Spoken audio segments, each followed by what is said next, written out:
Okay, there we go. Okay, I tested it just a second ago. All right, so I am back again.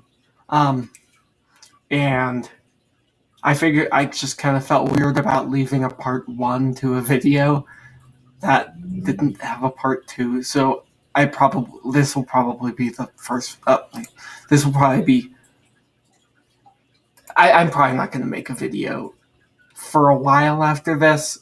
That's just how I end up working, but I'll try and do one in like a month or two to follow this up. But today, I'm going to do some very basic stuff in JavaScript, work on our HTML and CSS a little bit. If you didn't see the last video, this is the website we currently have. Yeah, it looks great. I agree. The thing that's bothered me is I want to put this below the heading, and then see. Oh wait. Okay, and then if we go back to the CSS, we can actually. Well, this works for both so we can type body in our CSS. So instead of just a type, an object, or a class, the entire thing inside of this body tag will be like that. And so it's the same as like saying h1 because it's the thing in the h1 tag, except it's everything in the body tag that's shown. And so what we want to do is text align center. And that puts everything in the middle. So that's just purely cosmetic, though. Speaking of cosmetic, another thing is this button is just kind of soulless. Like, it makes a black outline when you click it, but that looks pretty lame. So what you can do is you can use your dot button tag, and this is for anything with the class button. And then you can write a colon, and this is a state. The ones with 2 colons are different, but if you do dot button hover, and I'm gonna go ahead and move this purple one to the class, just because it makes it a little bit easier to do this. So if you do dot button hover, that's when this button is being hovered. Then we can change the background color to a darker color. Oh, oops, forgot a semicolon up there. So in REPL, you can just hover over it and then turn it a little bit darker. And that way, you can see when we hover over it, it turns nice and dark. Well, okay, that sounded weird. It turns it darker. Then if we want it to turn even darker, when we click it, you can do dot button, except the state this time is active. And then we can just copy this and make it even darker. Then you can see when we hover over it and then we click on it, it gets darker. And you can make this more complicated, like when it's hovered, it changes the color or changes the shape. But I'm not going to do that here because you can do that with the information you already have. All right. So the next thing we want to do is make this button do something. So what I'm going to have it do is change the text in this box. So the first thing we want to do is find that button. So if we go to our inspect element, you can see that this button is its ID is button 1. And that's also what we set it here. ID equals button 1. And the button 1 is in quotes, so it's a string. So in the JavaScript page, you want to write document, and this is the HTML page that's running it, dot get element by ID. And then you want to type in the ID, which is button 1, in quotes. And so this is a JavaScript reference to this button. So now what we do with this is we type dot add event listener. So this checks for a certain event. It has two properties. The first, well, I guess it has three, but the two properties that we're going to talk about are, and the third one's optional. The first one is, the first property is the type of action, and the second is what to do when that happens. So we can go ahead and write add event listener, and then the action we want is click. And then, so that says when it clicks, then do whatever's next. So type a comma, and this is the second space. And we're just going to write function, an open and a closed parenthesis, an open bracket and a closed bracket, and then just expand that. So it'll look like this. Function, parentheses, open bracket, closed bracket. And then you'll notice that this is still in the parentheses, so that's there.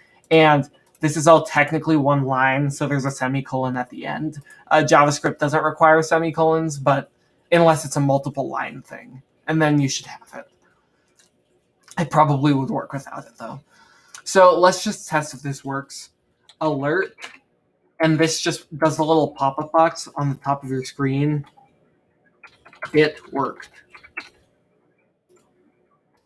So if we open this up, it's not working. So if we go to our inspect element, cannot read property, add event listener of null. So null is just nothing, like literally nothing. It's not zero, it's just nothing unless it's C, and then it is kind of zero. But in JavaScript, it means that there is nothing. So this document.getElement by ID button 1 is returning nothing, so there's no element with ID button 1. But if we look at our HTML, there is one with that ID. So the thing is, it loads the head and then the body in this order. So it goes head, then and then it gets the characters, it gets the device width, it sets the title, and this title, I forgot to, I was supposed to do this in the last one, but this controls just what the tab displays. Whoops.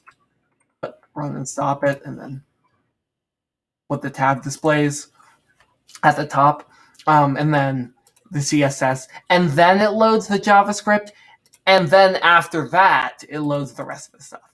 So the problem with that is that the JavaScript is in here first before the other thing. So either we can put this at the bottom, like just put it down here, or what I think is cooler, I don't know if it's better, but I like it more, is just type defer in the box after the script.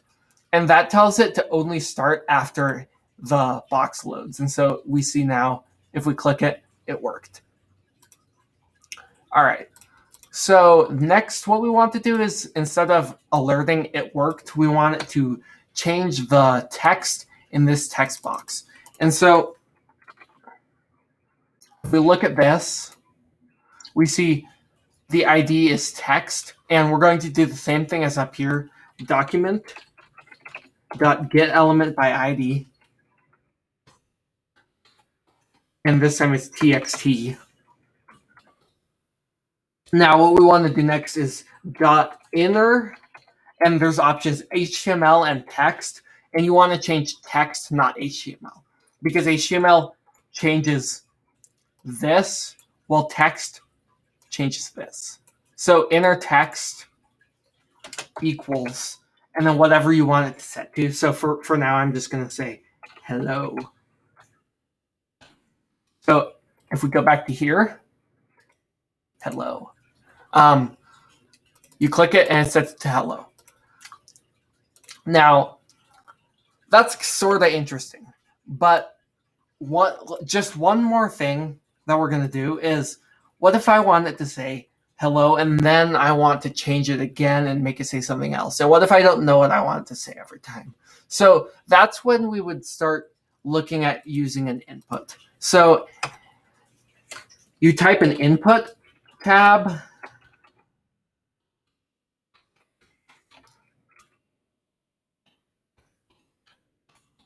So input, and then type, type equals text. And then you see we get this input button. And then you can modify that the same way in the CSS, padding, margin, color. And then I'm not going to put words here. I'll just leave it because if I type words.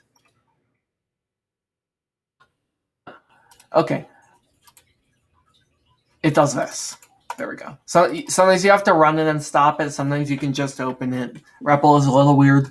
But so I don't want to do this. I just want the text. And then so then let's give it an ID.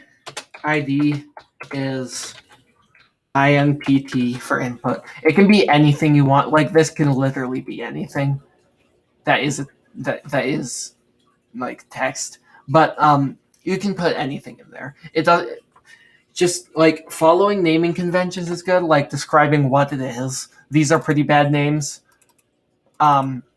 Maybe something more like I don't know, like output for the ID, or like text to input with a dash, just something like that. So what we want to do is have this text, we want to have the text typed in this input show up on this thing. So it seems like, so what we're going to have to do, document.get element by ID.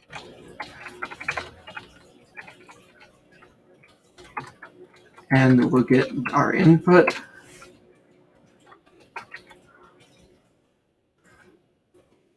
And then instead of inner text, which would be that stuff that we didn't type in here, which we don't want to actually get, we want to get value. And so value is what is typed in this box.